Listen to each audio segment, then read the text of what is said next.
कि वो जिस संस्थान में, और संस्थान की गाइडलाइन क्या है, और अपनी पत्रकारिता का धर्म भी निभाना।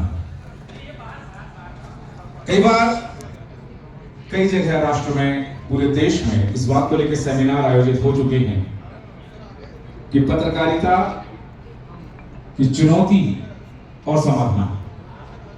अनेक अनेक वक्ताओं ने, मनीषियों ने अपने अपने विमर्श उसमें प्रस्तुत किए हैं। आगे क्या? पर चुनौतियों पर चर्चा अवश्य हुई है, समाधान पर चर्चा कम हुई है। वास्तव में पत्रकारिता क्या है, पत्रकारिता का उद्देश्य क्या है और क्या होना चाहिए, ऐसे तमाम विषयों पर दृष्टिपात करने के लिए आमंत्रित करने जा रहा हूं भूपेंद्र निगम जी को। बड़े सम्मान और आदर के साथ आपकी तालियों के बीच में भूपेंद्र निगम जी कि आज के इस कार्यक्रम के लिए और पत्रकारिता के आज के जो वर्तमान की उपादेयता है, आज का जो संदर्भ है, राष्ट्रीय समाचार पत्र दिवस, इस पर प्रकाश डालेंगे। हमारे आपके बीच उपस्थित हैं, मूर्धन्य विद्वान हैं। कई लोग होते हैं कि वो पत्रकार होते हैं, लेकिन कई लोग पत्रकारिता की यूनिवर्सिटी होते हैं अपने आप में। ऐसे ही एक शख्सियत भूपेंद्र निगम जी।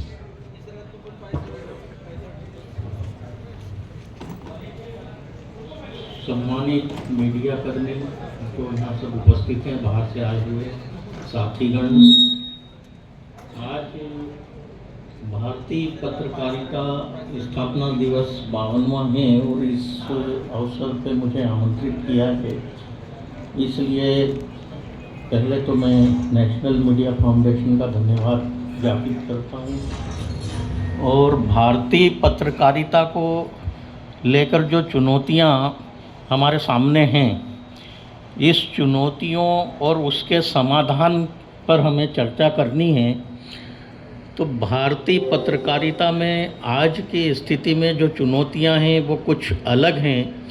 और अगर हम देखें हमारे आज़ादी के समय और आज़ादी के तुरंत बाद जो पत्रकारिता थी, उसमें और आज की पत्रकारिता में बहुत फर्क है, अंतर है। आज हम साधन सुविधाओं के माध्यम से, आधुनिक तकनीक के जरिए बहुत सारी चीज़ें आसानी से हासिल कर लेते हैं, जबकि आज़ादी के समय या उसके पहले जो पत्रकारिता हुआ करती थी, उस समय ना कोई साधन थे, ना आधुनिक तकनीक थी। पत्रकारों को स्वयं अपने परिश्रम से खबरों को खोजना पड़ता था और तथ्यों के आधार पर उनको जनता के समक्ष रखते थे।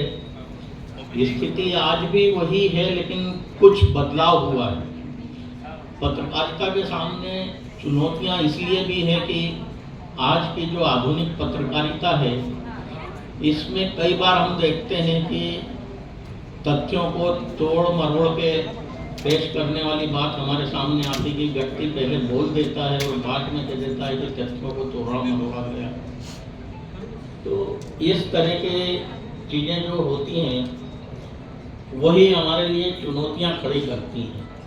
कई बार जो है हम सत्य को सामने लाना चाहते हैं और प्रामाणिकता के आधार पर ही हम जो है करना चाहते हैं, तथ्यों को रखते हैं और उसको प्रकाश में लाना चाहते हैं। लेकिन जिस पर भी वो आरोप लगता है या जो उन आरोपों के घेरे में होता है, वह व्यक्ति उसे झुठलाने का पूरा प्रयास करता है। और अगर हमारे पास तथ्य और सत्यता प्रमाणित है, मौजूद है, तो अंततः जीत सत्य की ही होती है, पत्रकारिता ही जीतती है।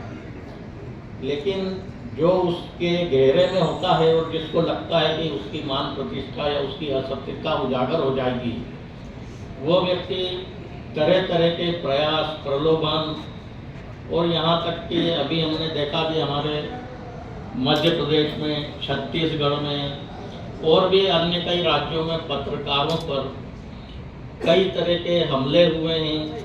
कुछ में अपनी जान भी लोगों को गंवाना पड़ी है।